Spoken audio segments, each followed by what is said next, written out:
Hi, this is Mrs. Kidman, and in this video, we are going to be discussing how we can use trig ratios to then expand and evaluate different trig problems and find what their values are. Now, we've talked about some trig ratios recently. We've talked about sine, cosine, and tangent, which are relating a trig ratio is basically relating the sides of a right triangle to the angle that is in that right triangle. And so sine is the opposite over the hypotenuse of whatever angle we're talking about. Cosine is the adjacent over the hypotenuse. Tangent is the opposite over the adjacent. Recently, we've also introduced cosecant, which is the hypotenuse over the opposite, secant, which is the hypotenuse over the adjacent, and cotangent, which is the adjacent over the hypotenuse. Now, what we're going to do is we're going to use each of these things to then evaluate some different expressions relating to triangles. So we've seen some that involved something like, we've seen some problems that involve something like find the cosine of theta if the tangent of theta is equal to 3/4.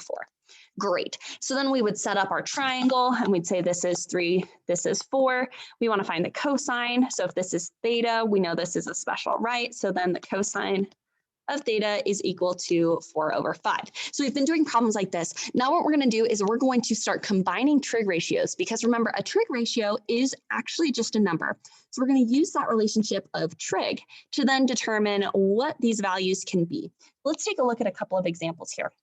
So we want to find sine squared of theta plus 3 cosine of theta, given that the tangent of theta is equal to 3/4. Okay, so what does this mean? Well, let's draw our triangle here. We've got the tangent of theta is 3/4, so opposite over hypotenuse. Well, if it's a 3/4, a special right triangle actually makes it a 3/4/5. And what we want to do is find the sine squared of theta plus 3 cosine of theta. So what does this mean? Well, the sine squared of theta is just, this is another fancy way of saying I want to take the sine of theta and square it plus 3 times whatever the cosine of theta is.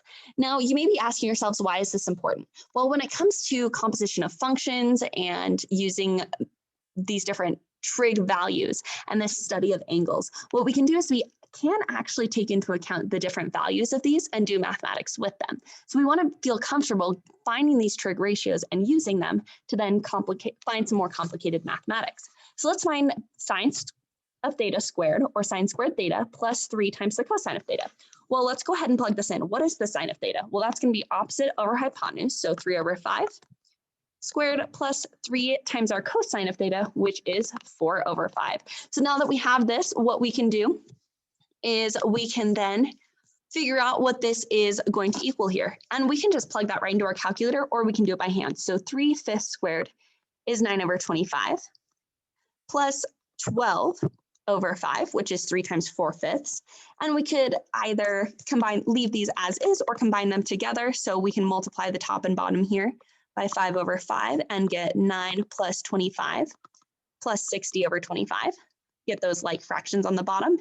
And that's going to be 69/25. But what is 69/25? Well, that is going to be the same as 2.76. So what is sine squared theta plus 3 cosine of theta if tangent of theta is 3/4?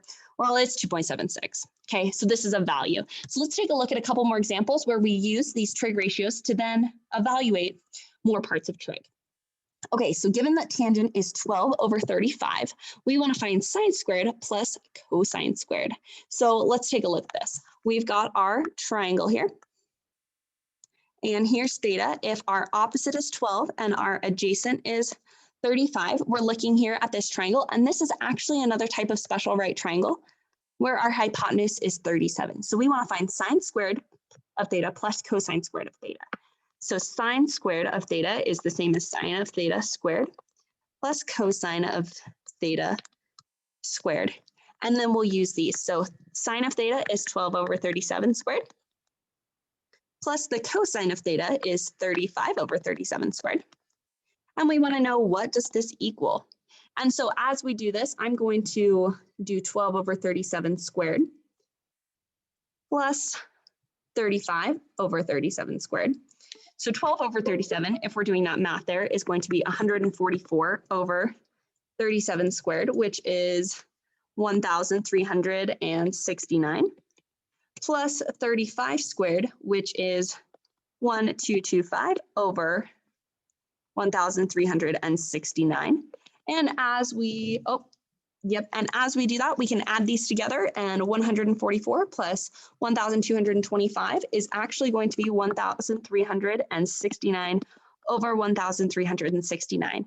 Now, as we talk about the unit circle, you'll end up learning some interesting things, but something to be aware of is anytime we take sine squared of theta plus cosine squared of theta, it's actually always going to equal 1. That's a very special property about trig functions that we can then use. It says that sine squared theta plus cosine squared theta is always equal to 1. It's a special property. Let's take a look at one last example here of how we can use these. So in this case, we want to find the sine of theta plus 5 times the cotangent of theta, given that the tangent of theta equals the square root of 3. Okay, so the tangent of theta equals the square root of 3. This isn't a fraction, but we can turn any whole number into a fraction by putting it over 1. So really what this is saying is I have a triangle, here's theta, that has the opposite, or the square root of 3, on one side and a 1 on the other. So then we need to figure out what this third side is. So we can use our Pythagorean theorem to do that. So we can do 1 squared plus the square root of 3 squared is going to equal that other side squared. And 1 squared is 1, the square root of 3 squared is 3, so that's going to equal c squared. 1 plus 3 is 4 equals c squared. We can square root both sides, and c equals 2. Okay, so now we have our triangle. Notice how we just put it over 1 and set up that triangle there.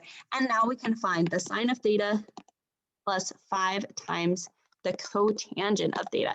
So the sine of theta is going to be opposite over hypotenuse, so square root of 3 over 2. Plus 5 times the cotangent of theta, which is actually adjacent over hypotenuse, so 1 over the square root of 3. And now let's figure out what these combine to. So we are going to leave this as the square root of 3 over 2 plus 5 over square root 3. Well, we can actually multiply both of these by the square root of 3 on top and bottom. So rationalize that. And this ends up giving us the square root of 3 over 2 is equal to 5 root 3 over 3, and then we want to, or not is equal to, we're adding these, and then we want to rationalize it, so I'm going to multiply both the top and the bottom here by 3, and the top and the bottom here by 2, so we're multiplying by that special form of 1, and we end up getting 3 root 3 over 6 plus 10 root 3 over 6, meaning that this gives us a 13 root 3 over 6, and if you're wondering what that is as a decimal, well, we can do 13 times the square root of 3 divided by 6, and we end up getting approximately 3.75. So that is how we can use those trig ratios to evaluate them. Now, again, we've been just doing single trig ratios in the past, but now we're going to do a addition of different trig ratios here and evaluate them all together. If you have any questions, feel free to reach out, but that is how we can evaluate a composition of trig ratios, where we add them together and find that value of the trig function indicated. Now, these are unique functions, and so they can be used. Now, remember, anytime you see the trig function, as your last reminder of sine squared theta plus cosine squared theta, that function is always equal to 0. Fun fact. Wait until we check out the unit circle to see why. If you have questions, feel free to reach out, but that is trig ratios.